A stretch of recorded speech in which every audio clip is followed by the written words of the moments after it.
आपको भी जानना है?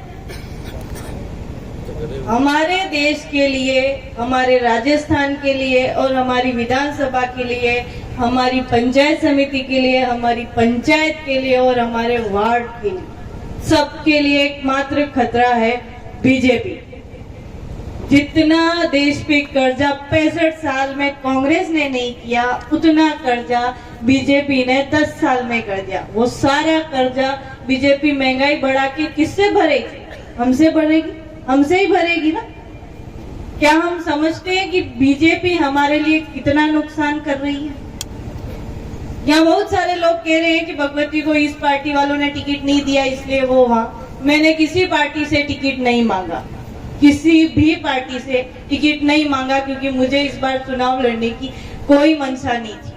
मैं जानती हूँ राजनीतिक अनुभव बहुत बड़ी चीज है जो अभी मुझ में नहीं है। मैं धीरे धीरे जो भी मंचासीन अतिथि हैं, वार्ड पंच से लगाकर सांसद महोदय तक, जिला प्रमुख हमारे रेशम मैडम जी, मालविया साहब, नानालाल जी, इन सब का अनुभव अभी मुझे चाहिए। तो मुझे सीखना हो, सीखने में समय लगेगा, वो इस दौरान मैं सीखूंगी और भविष्य में अगर कुछ होगा वो तब का तब देखा जाएगा। दूसरी मुख्य बात जो आज आपको समझनी, आप वोट नानालाल जी को अवश्य दें, क्योंकि मैं इनके साथ एक मुख्य वजह के साथ खड़ी हूँ।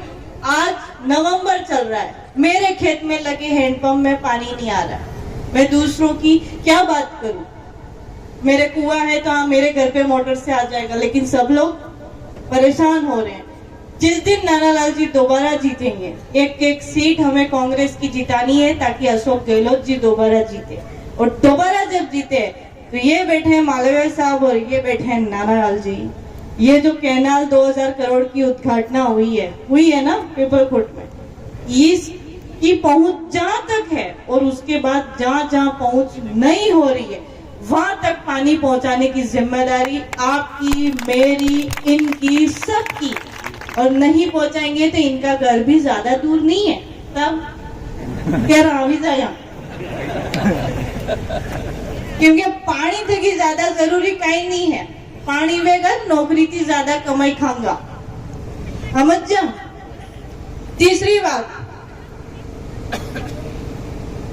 आदिवासी समाज की धोखेबाज ऐसा वैसा, तो जय जवाहर बोलना मैं कभी बंद नहीं करूंगी, क्योंकि हमारे राहुल गांधी जी भी बोलते हैं, हमारे मोदी जी भी बोलते हैं। वो खाली एक उद्बोधन है, उसका किसी पार्टी वालों से कोई लेना देना नहीं है कि जवाहर बोल रहे थे ये इस पार्टी का है या उस पार्टी का, नहीं। ये उद्बोधन है, आपकी स्वेच्छा है, आपको अच्छा लगता है तो आप बोलो। मैं व्यक्तिगत रूप से कभी भी समाज का काम करना नहीं छोड़ूंगी, महिलाओं के साथ हो रहे अत्याचारों पे काम करना नहीं छोड़ूंगी। मैंने व्यक्तिगत इस साल 5000 पेड़ लगाए थे। अगर ये हमारे बगल में बैठे दोनों साहब पुनः जीतते हैं, सरकार गहलोत साहब की बनती है, तो मैं कोशिश करूंगी कि प्रतापगढ़ और बांसवाड़ा दोनों जिले के प्रशासन के साथ मिलकर अगले वर्ष 5000 से डबल 10,000 पेड़ लगाऊंगी, ताकि हमारे क्षेत्र का पर्यावरण प्रदूषण भी रुक सके।